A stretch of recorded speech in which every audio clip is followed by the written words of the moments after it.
자, 철없는 어른들 우선은 선거법 1차 짧게 들어가겠습니다. 저는 제로고요. 승작가입니다. 지나가던 시민 A님입니다. 이사장입니다. 취준생입니다. 이게 1차예요. 선거법하고 공직선거법, 정당법, 그다음에 정치자금법 이거를 이제 묶어서 얘기할 게 많아서요. 아, 법 특집. 그러니까 나는 요즘에 청년 문제 뭐 많이 있잖아요. 네. 근데 나는 우선 이 세 법이 먼저 바뀌어야 된다고 생각을 해서 그 중에서 조문을 보면서 이제 몇 가지만 끌어왔어요. 그래서 오늘은 이제 간단하게 얘기할 거 2가지인데 시간 보고 이사장이 할 말이 많을 것 같으니까 아, 별로 없어요. 저는 안 바뀐다고 생각하기 때문에 법이. 그래서 우선 이거 먼저 해보고 시간이 좀 짧게 되면 다음 거 넘어갈게요. 여러분들이 분명히 다 알고 있는데 안다고 생각하지 못하는 것 중에 한 가지가 있어요. 우리는 선거를 언제 할까요? 무슨 요일에 할까요? 월화수목금토일. 수요일. 아유, 정해진 요일에. 저는 잘 모르겠어요. 정해진 요일에. 우리나라는 선거를 수요일에 합니다. 예. 그날 쉬어요? 쉬지. 그렇지 않을까? 그래서 약간 회사는 기억이 쉬어. 아, 쉬는 쉴 수 회사는 있는 회사라면 쉴 수 있어요. 아니면 못 쉬어요. 전 출근했어요. 자, 그 왜 그러냐면 그 공직선거법 34조에 이게 돼 있어요. 대통령 선거는 그 임기 만료 전 70일 이후 첫 번째 수요일. 국회의원 선거는 그 임기 만료 전 50일 이후 첫 번째 수요일. 지방의회 및 지방자치단체장의 선거는 그 만료일 전 30일 이후 첫 번째 수요일 이렇게 돼 있어요. 그러면 우리가 옛날부터 수요일에 했을까요? 아, 그대로 안 해요? 이거는 2004년부터 했어요. 2003년까지는 목요일에 했어요. 왜 그러냐면 2004년부터 본격적으로 주 5일제 근무가 시작이 되면서 목요일에 하면 사람들이 금요일에 월차를 내고 목금토일 이렇게 놀러 갈까봐 수요일로 바꾼 거예요. 그럼 목금 툭도 연차 하고 내면 노고. 되죠. 이틀 내기는 쉽지 않지. 이틀 낼 수 있게 바꿨으면 좋겠다. 자, 그러면 다른 나라는? 다른 나라도 요일을 지정해서 할 달라요. 거잖아요. 다른 나라는 보통 언제 할까요? 뭐 화요일. 일요일. 월요일. 제가 볼 때 화, 수, 목 중 아니네. 아니 그런 그때 거 유럽은 다 달라가지고 유럽은 목금토일 4일 유럽 의회 선거는 목금토일 4일 동안 그죠. 했어요. 그게 나라마다 다 달라가지고 그렇게 휴일 길게 한 끼고 걸로 할 알고 것 있어요. 같은데 어쨌든. 그 미국은 화요일인데 화요일이 임시공휴일이 아니에요. 우리는 임시공휴일이라도 해주잖아요. 물론 못 쉬는 사람들이 더 많긴 하지만. 역시 미국이야. 예. 쉬는 놈만 와서 투표해라. 근데 우리 가장 최근에 선거를 했던 일본 일본. 일요일. 일요일 했죠. 일요일. 휴일. 그래서 전 세계 241개 국가 중에 선거를 토요일이나 일요일 날 이렇게 일반적인 우리가 평소에 있는 휴일 날 하는 곳이 53.9%. OECD 국가 36개 중에 토요일이나 일요일에 하는 나라는 26개로 72.2%예요. 그래서 대부분의 나라는 토요일이나 일요일에 선거를 해요. 그렇죠. 그게 제일 간단하니까. 왜냐하면은 휴일날 선거를 해야 투표율이 높다라는 것 때문에 대부분의 나라는 유럽이나 이런 대부분의 나라는 휴일날 선거를 한다고 하면 돼요. 생각하면 되고요. 아, 이 글씨 너무 작아서 안 보이네. 그러니까 대부분의 나라는 다 토요일이나 일요일에 해요. 안 보이는 거 이렇게 보여주시는 거예요? 멀리서? 아, 이거 너무 작게 근데 해주세요. 상식적으로 생각해보면 그럴 것 같긴 한데 휴일날 그냥 평일날 하면 너 어떻게 해? 나 일해서 못 가 이러니까. 우리나라 같은 스케줄이 경우에는 있으니까. 임시공휴일로 지정을 하지만 그 한 50% 정도의 직장인들은 그날 휴일이 아니죠. 그건 일부러 그런 것 같아. 우리나라는 휴일로 해놓으면 그게 아니라 나 휴일도 못 가는데 휴일 좀 쉬게 해달라 이럴 거니까 평일로 공휴일을 해줄게. 다만 해당되는 기업만 이러면 되니까 그게 더 편하니까.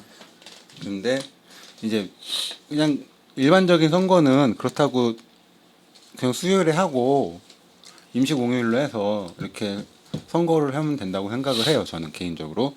근데 문제는 뭐냐면 보궐선거하고 이제 국민투표 있잖아요. 예를 들어 가장 가까웠었던 것 중에 하나가 오세훈이 서울시장 할 때 그 지역 시민투표 했잖아요. 네. 급식 문제 가지고 그거 무상급식. 예. 근데 그것도 수요일에 하죠. 그렇죠. 보궐선거는 근데 그건 법정 공휴일이 아니고. 공휴일도 아닌데 지방 그 뭐냐 사람 시민투표 같은 걸 하더라도 그게 공휴일이 아니니까 참여율이 낮을 수밖에 없죠. 그래서 나는 개인적으로 그냥 수요일에 하는 건 임시 공휴일 하니까 수요일에 하기로 하고 보궐선거랑 이런 국민투표 같이 이런 임시 공휴일로 지정할 수 없는 경우에는 토요일이나 일요일로 옮겨야 된다라는 생각을 해요. 저는 그냥 공휴일에 해야 된다라고 생각해요. 그날을 공휴일로 하라고? 아니 모든 선거는 공휴일에 한다. 아, 토요일에. 그래야 공휴일에 좀 쉬게 해달라는 말도 나오고. 저도 해요. 그거 따로 공휴일로 지정하는 것도 행정 비용이잖아요. 그렇죠. 네. 그러니까 근데 이제 문제는 나는 그거야. 이제 수요일로 하는 걸 공휴일로 옮기는 게 나도 맞다고 생각을 하는데 우리나라 같은 경우에는 힘들죠. 해외보다 휴일이 너무 적어요. 그렇죠. 그러니까 공휴일 지정해놔야 공휴일도 좀 늘려달라 이렇게 말이 나올 거니까. 그러니까 외국처럼 사람들이 쓸 수 있는 휴일을 늘려놓은 다음에 네. 토요일이나 일요일로 옮기든가 아니면 지금 우선 수요일로 하되 국민투표라든가 보궐선거는 토요일 일요일로 옮기든가 이런 식으로 해서 투표율을 높이는. 전 순서는 옮겨놔야 늘어난다고 생각해요. 늘어나고 옮기는 건 불가능하다. 뭐 우리나라 뭐 연차까지 고려해가지고 수요일로 하는 나라인데 꼼꼼한 나라예요 우리나라. 할 얘기 없어요? 다 상식적으로 아니 전 그냥 며칠 하면 되는 것 같은데.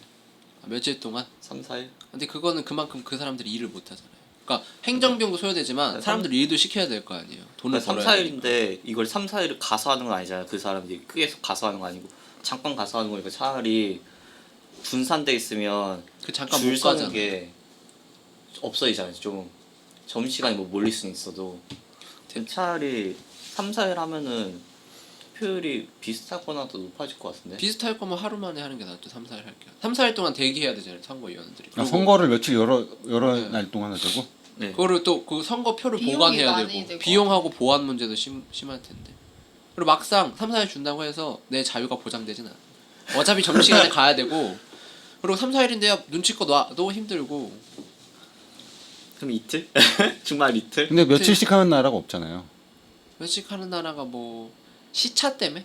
그러니까 시차 나라가 때문에 커서 뭐 날짜가 바뀌는 미국 이런 경우 미국처럼 시차 말고는. 때문에 하는 나라는 있어도 유럽 의회 선거 같은 경우에는 여러 나라에서 하니까 나라별로 한 날 이렇게 정해져 있는 거지 4일 동안 하는 그리고 건 아니죠. 그 기간 동안은 뭐 어떤 이슈가 터질지 모르니까 또 막 갑자기 뭐 첫 번째 선거 때 뭐 어느 당이 유리했는데 두 번째 선거 날에 갑자기 뭐 북한에서 뭐 또 불꽃놀이를 했어. 또 어떤 당이 유리하고 이렇게 돼 버리니까. 그럼 어차피 운이죠 뭐. 선거 하다가 갑자기 북한이 쏘면은 또 과연 운일까요? 아 살짝 이게 그냥 그 대부분 잘 모르면 남들 하는 대로 그냥 대다수가 하는 대로 이 주말에 하자 이렇게 가는 게 좋은 거 같아.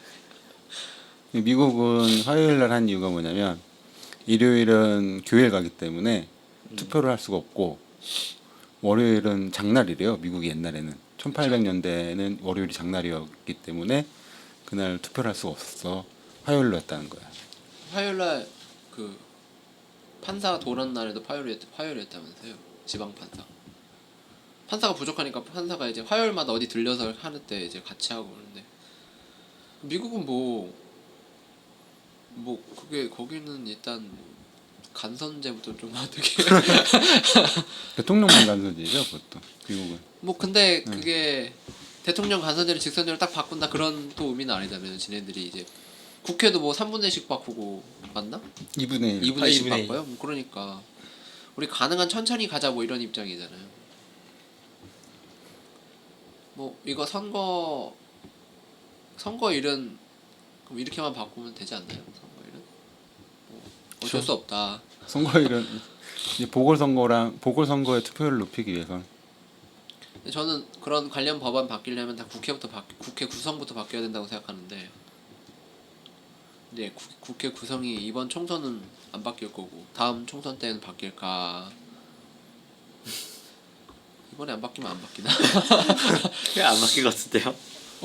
어떨 것 같아요? 선거법 이번 요번에 총선은 원래대로 해요? 뭐 선거법이 바뀌어요? 바뀌긴 바뀌긴 하는데 이게 원래 1년 전에 바뀌어야 돼요.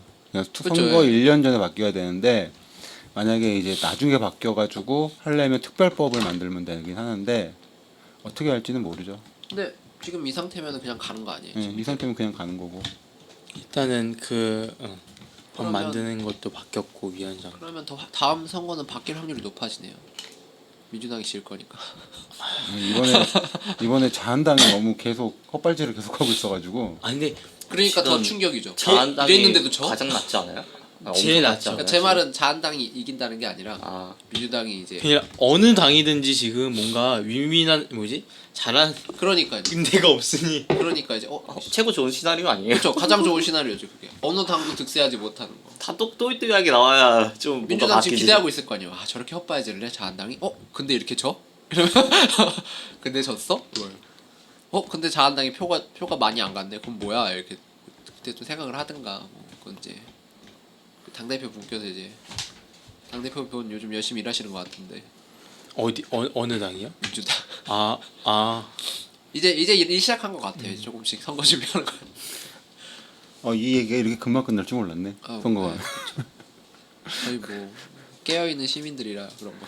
그래서 그 다음에 이제 한 가지 더 가져왔는데 기탁금 제도예요. 국회 이제 우리나라 공직 선거에 후보로 나가려면 기탁금이라는 걸 내잖아요.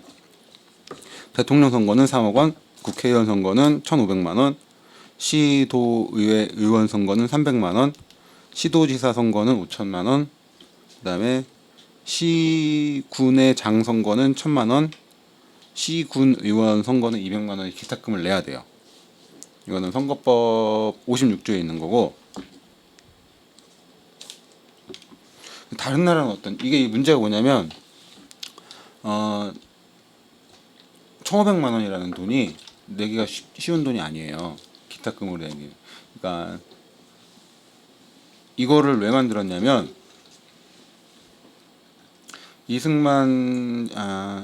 이걸 왜 만들었냐면 1958년에 이승만 대통령 시절에 기탁금 제도라는 걸 만들었어요. 그래가지고 4.19 때 이게 폐지가 돼요. 그러면서 박정희가 장기 집권을 꾀하던 1973년에 9대 국회의원 선거 때 이게 부활을 해요. 그러면은 이제 사람들이 하는 얘기는 이승만과 박정희가 장기 집권을 꾀하면서 돈 없는 사람들이 이제 선거에 나오지 못하게 만들기 위해서 기탁금 제도를 만들었다라고 하고 있어요. 그래서 기탁금 제도가 있는 나라가 그렇게 많지가 않아요. 그게 우선은 사실 우리나라에 있는 뭐 이유가 명시돼 있어요? 취지가? 없어요. 없죠? 있어. 있어요? 있는데 그게 너무 황당해요. 뭐 아무나 뭔데요? 등록 못하게 하려고? 우리 사회 시간에 난 초등학교 사회 시간에 그렇게 배웠어요. 기탁금 제도라는 건 그 후보자가 난립하는 걸 막기 위해서. 네, 저도 그렇게 낸다. 알고 있는데. 네. 그래서 그러니까 우리나라 뭐 나이 제한 같은 것도 있잖아요. 나 이제 국회의원 25세, 대통령 40세. 그 프랑스는 한국에서 대통령 선거 못 나왔잖아. 나이 제한은 나이. 나이 제한은 좋아요. 이렇게 뭐 40세 이상 금지. 사실 뭐 이런 대로. 25세면 나중이 아니라서 뭐 25세 해도 돼요. 근데 문제는 그래서 기탁금부터 얘기할게요. 네. 기탁금은 우리나라 1,500만 원이 적은 돈이냐? 기탁금 제도가 우선 많은 나라가 거의 모든 나라가 없어요. 기탁금 제도가.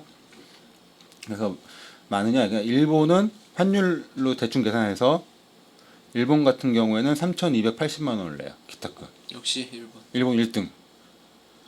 그다음에 한국 같은 경우엔 1,500만 원 2등. 근데 문제가 뭐냐면 3등하고 2등하고 차이가 너무 많이 나요.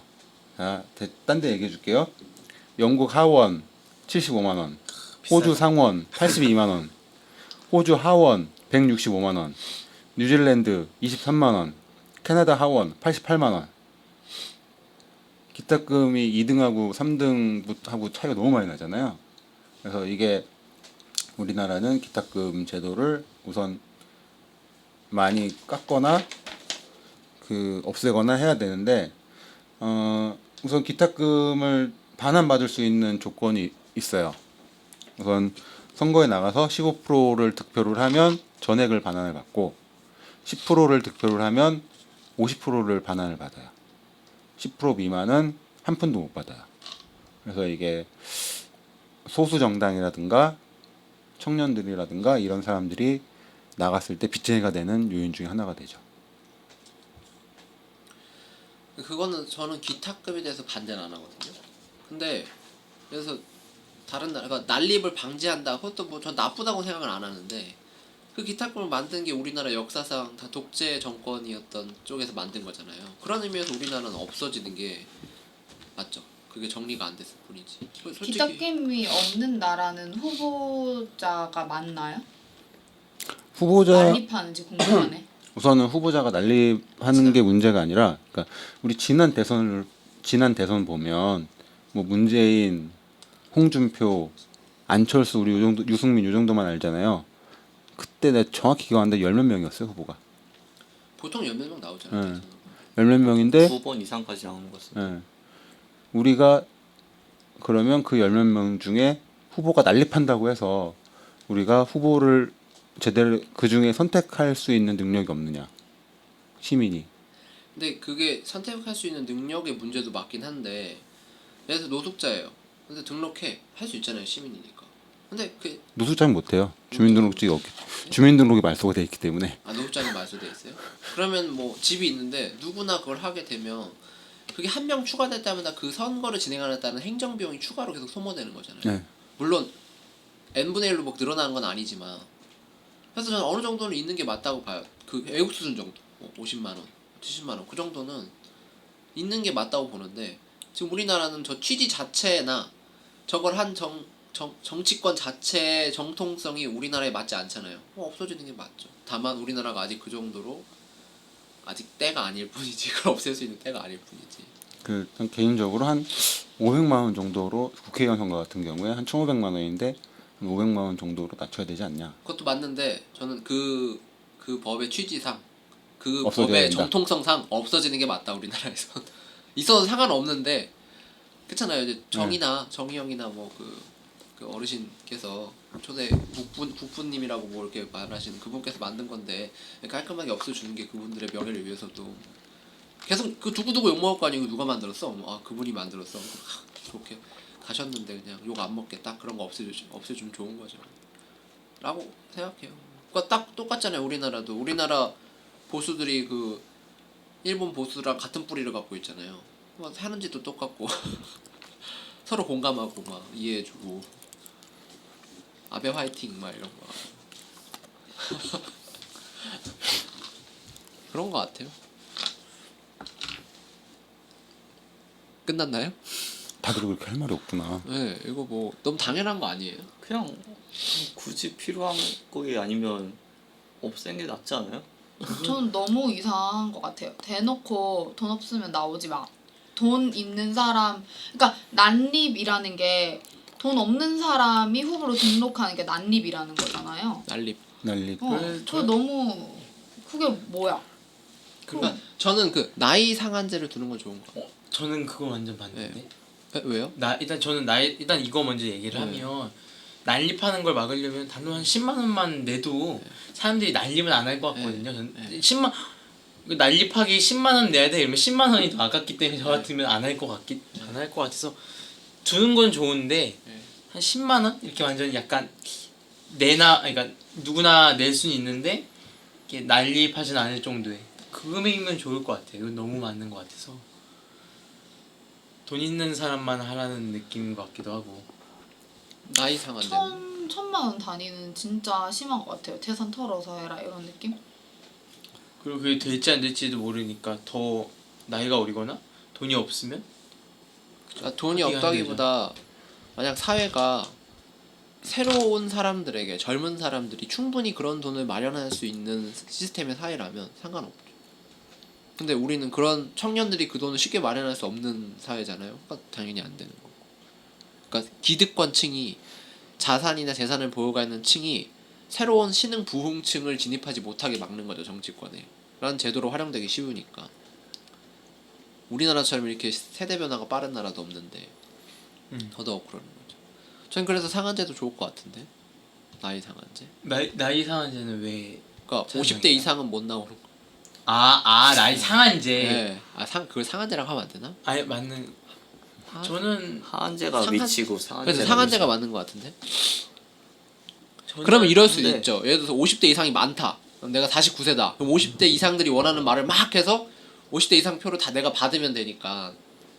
저는 그냥 선거에는 저는 나이 제한을 그냥 안 두는 게 저는 가장 좋은 것 전 같아요. 맞는데 그것도 뭐 시민의 권리상 맞는데 전 일정 정치 뭐랄까 뭐 국회의원까지는 되는데 이제 대통령은 안 된다든지. 뭐냐면 옛날처럼 뭐 할아버지 농부, 아버지 농부, 저희 고조할아버지 농부, 나도 농부 이게 아니라 뭐 할아버지 농부, 나는 막 뭐 AI 뭐 만들고 뭐 인공지능 만들고 이러니까 인공지능 만드는 그런 시대가 바뀌어야 되는데 노인들은 못 하잖아요. 근데 그거를 나이 제한으로 둘 게 아니고 시민들이 알아서 판단할 일이잖아요. 저 사람 나이가 많으니까 또 근데 그게 구조상 좀 더디니까 구조상 좀 빨리 변하도록 해주는 거. 그래서 전 나이 제한 있는 건 이상한 것 같아요. 그리고 왜냐면 그러잖아요. 그러니까 나이로 상대방의 가치관을 판단하는 거잖아요. 나이로 가치관을 판단하는 게 아니라 그게 이제 우리나라는 아무래도 어른들이 말하는 거 어린 사람이 거역할 수 없는 동방예의지국이잖아요. 근데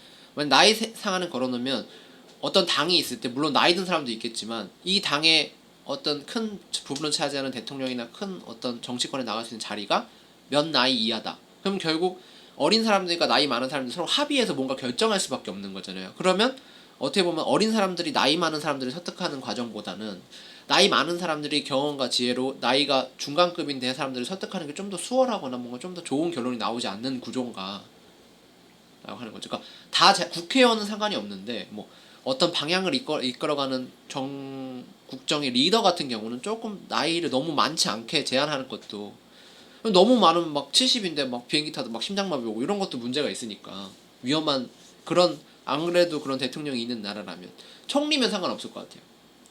내각제면. 근데 우리는 좀 대통령한테 너무 쏠려 있으니까 좀 대통령이 할 수 있는 것도 많잖아요. 조금 제한을 두면 그런 거 하나로 막 여러 정치 구조들이 바뀌지 않을까라는 그냥 생각. 물론 차라리 그럼 상한제보다 하한제를 없애는 게 낫지 않아요? 하한제를 없애는 것도 좋은 것 같아요. 근데 하한제를 없애는 것만으로 젊은 사람들이 진입하기 쉽지 않잖아요. 뭐 고등학생이 우리나라는 그 고등학생부터 고등학생 중학생이 정치권을 미리 가입해서 이렇게 활동하고 경험을 쌓는 거를 어른들이 뻘짓한다. 학생이 본분을 지켜야지 이런 말 나오기 쉬운 구조. 우리나라는 정당 가입 자체도 예의지국이니까. 안 되잖아요.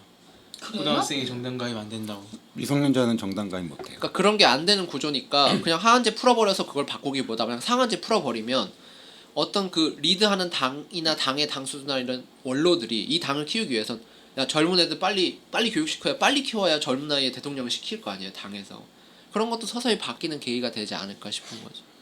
우리나라는 386들이 모든 걸 쥐고 안 놓기려고 하기 때문에 안 거기가 돼요. 허리라서 어쩔 수 없긴 한데 뭐 말은 뻔질나게 하지 386들이. 그리고 한국이 이게 다른 나라는 저 아직 못 가봤, 그러니까 뭐지 살아보질 않았으니까 한국만 보면 그 세대가 확실히 막 나눠져 있는 것 같아요. 그러니까 컴퓨터 이전 시대가 있고 저희 할머니 시대 때가 있고 컴퓨터와 스마트폰 그 사이 시대가 있고 스마트폰 이후 그 시대가 약간 다 다른. 지금 아직 대한제국 때 살아계신 분은 없었겠죠. 대한제국 때 태어나신 분은 지금 안 계시겠죠. 일제강점기 네. 때 천황폐하를 모시던 한국 신민인 분도 아직 살아 계세요. 우리나라는 그런 나라니까. 그러니까 그죠. 그게 다르거든요. 그러니까 저만 하더라도 저보다 바로 아랫세대는 SNS가 더 약간 뭐지? 그 숨쉬듯 쓰는 시대거든요. 뭐 인스타그램이나 이런 거를 막. 그래서 그거 보면 너희 대단하다 약간 이런 그러니까 느낌이 들 정도로. 지금 나이가 어리잖아요. 근데 지금 한 중학생들 입장에서 보면 태어날 때부터 스마트폰이 있었고 태블릿으로 그러니까 뽀로로 태어나서 좀 뭐 알 때 그러면 태블릿, 스마트폰 당연히 있고 인스타, 페이스북 하나 더 보죠. 인스타 유튜브가 당연히 있던 데서 태어났잖아요. 완전 다르죠 저희랑은. 저는 저도 비슷한 컴퓨터가 있을 때 태어났고. 네, 그러니까 뭐 저희도 뭐 다 도스 보고 이런 거 아니에요? 저희 뭐 도스, 뭐 윈도우 뭐 그 도스에서 윈도우 켜고 막 XP. 아닌가? 왜 다 모른 척하지? 저 윈도우 3.1 해봤어요. 그러니까요. 정신. 윈도우 도스 해보고 플로피에 윈도우 윈도우 저장돼 있고 막 플로피로 윈도우 플로피 깔고 있고 5.2인치. 예. 뭐 그런 시대였는데 그때 가르치던 게 그거였잖아요. 컴퓨터 타자 열심히 해야 된다. 타자 빨리 타자 치기. 연습하기. 회사 가면 타자 빨리 치기 시험 본다고 막 타자 빨리 치기 시험 보고 있고 그런 세대였으니까. 지금 지금 뭐 댓글 달 때만 막 쓰고. 네. 그러니까 그게 막 다른 것 같거든요. 확실하게. 좀 근데 그거랑 사안제 좀 많이 다른 것 같아요. 차라리 국회의원 사안제를 넣는 게 총수보다는 그러니까 약간 그런 왜냐면 상한제가 그러니까 국회의원 하다가 대통령 넘어갈 수가 있잖아요. 차라리 그러니까 저는 그냥 그거죠. 걔네들이 이게 우리나라가 막 뭐 좀 싸우다가. 중요한 자리 가려면 다 일단 나이, 기수 이런 거 있잖아요. 이게 통과가 돼야만 갈 수 있으니까 뭐 검찰도 뭐 어린 기수 올라오면 위 기수 다 나가주고 뭐 이런 거 있으니까 좀 그걸 억지로 딱 바꾸는 게 뭐가 있을까라고 생각해서 그냥 말한 거지. 그게 많이 생각하고 한 얘기는 아니에요. 아니 국회의원이 바꿔야 뭔가 그 나라가 바뀔 것 같아서. 네. 아 그러면 국회도 그러면 좋긴 하죠. 근데 뭐 다 대통령 불가능한 얘기니까 지금. 저 상상 속의 나라죠. 그러니까 김영삼, 김대중이 20대 때 처음 국회의원 들어갔거든요. 그렇죠. 그리고 시장에 있었던 송영길 의원이 37인가에 처음 국회의원 됐어요. 근데 그러면서 이제 하는 말이 청년들이 이렇게 국회에 들어오고 이렇게 해야지 활력이 있고 어쩌고저쩌고 얘기는 하는데 그러면서 자기는 나갈 생각이 없어. 안 되죠. 그러니까 그게 사람들 구조기 때문에 억지로라도 상한제를 둬야 아마 상한제 두면 그 사람들이 상한제 없애려고 바꾸려고 할 것 같은데요. 저는 더 오히려 상한제가 뭐냐 막 이렇게. 뭐 대통령도 재선을 할 수 있는데 상한제에 걸려 그럼 못 한다. 그럼 재선하고 싶을 거 아니에요. 지금 트럼프처럼 얼마나 하고 싶어서 지금 애를 쓰는데 그럼 바꾸고 싶어 할 거니까. 그리고 딱 그 산업화 시대에 살던 베이비 부머들이 몇 년 뒤 50대 이상이 될 때 딱 50으로 나이 딱 걸어버리면 이제 그 시대 사람들이 다 못 나오는 거 아니에요. 중요한 자리에. 그러면 자리는 많고 사람은 적어지니까 훨씬 더 진출이 좋겠죠. 뭔가 얘기하면 얘기할수록 슬퍼지는. 우리나라 뭐 그러니까 그게 연결돼 있는 게 아까 얘기했던 선거법, 네. 정치자금법, 정당법 이렇게 다 연결돼 있는데, 그러니까 정당법 같은 경우에 미성년자가 정당에 가입할 수 없게 돼 있잖아요. 그러니까 그런 문제도 있고, 정치자금법 같은 경우에는 의원이 아니면 후원금을 받을 수가 없어요. 정치 후원금을. 그리고 우리나라 정당법을 보면 이거 다음에 할 건데. 그러니까 뭐 낙선하면 이제 지원을 못 받는 거지. 자기 돈으로 그리고 활동해야 되는. 그리고 우리나라 같은 정당이라는 제도가 정당 설립이 어려워요. 그러니까 전국 정당으로 돼 있잖아요. 지역 정당 개념이 없어요. 그러니까 예를 들면 인천의 어떤 인천당 해서 지역 정당을 만들면 이 당을 만들어서 전국 선거에는 후보를 못 내보내지만 지역 선거에는 후보를 내보낼 수가 있거든요. 그러면 지역 현안에 대해서 좀 더 깊게 갈 수 있는데 우리 뭐 시의회나 구의회나 거기서 무슨 일이 하고 있는지 모르잖아요. 이렇게 모를 수밖에 없는 게 관심이 없죠. 우선 언론도 전국 언론이고 정당도 전국 정당이다 보니까 다 중앙에 쏠려 있잖아요. 지역에서 그걸 감시하면서 퍼뜨릴 수 있는 게 없어요. 그러니까 지역 정당도 지역 정당도 설립할 수 있게 바꿔야 되고 외국처럼. 근데 바뀌겠죠. 약간 안 바뀌죠. 그게 왜냐면은 우리나라 같은 경우에는 거대 정당이 두 개가 딱 위에 붙어 있어가지고 걔네들이 너무 많은 걸 가지고 있기 때문에 바뀔 수가 없어요. 저는 이게 격차가 사람들은 갈수록 그 세분화되는 것 같거든요. 그러니까 갈수록 다 자기 거가 내 취향이 중요해지는 걸로 나눠지는 것 같은데 뭔가 이제 정치도 그렇고 이런 거는 다 양극단. 그러니까 딱 두 개밖에 없으니까 뭔가 답답한 게임의 룰이 그렇게 돼 있어서 어쩔 수가 없어. 그러니까 나라에서는 시민에게 더 많은 권력을 나눠줘야 되고 정당에서는 당원들에게 더 많은 권력을 나눠줘야 되는데 정당에서는 그 당 지도부들이 꽉 잡고 있고 나라에서는 국회의원들이나 이런 소수의 사람들에게 꽉 잡고 있고 그러면서 민주주의라고 말을 하지만 우리가 실제로 하는 거는 대통령 선거, 지방선거, 국회의원 선거에서 투표하는 거 말고 사실 없죠. 근데 그것도 많이 나아진 거긴 하죠. 독재 때에 비해서. 그래서 사람들이 가만히 있는 거지.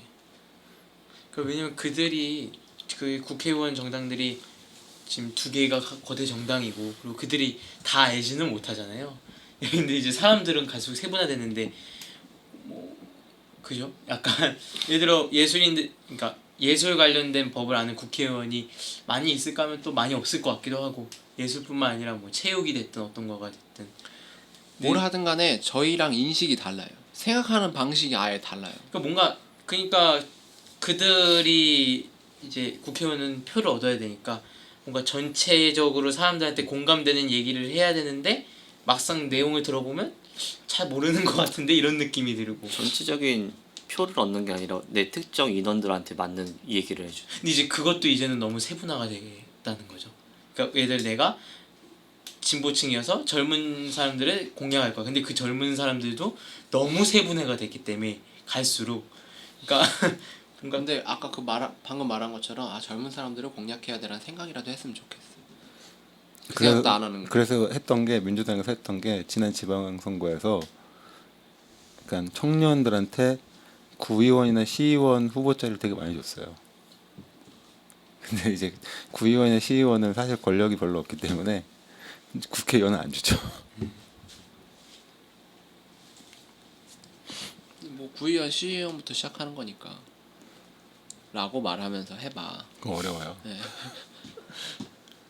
그러면은 오늘 선거법 얘기는 이 정도로 일단 끝내죠. 이 정도로. 네. 짧게 끝내고 다음에 2탄으로 오겠습니다. 네.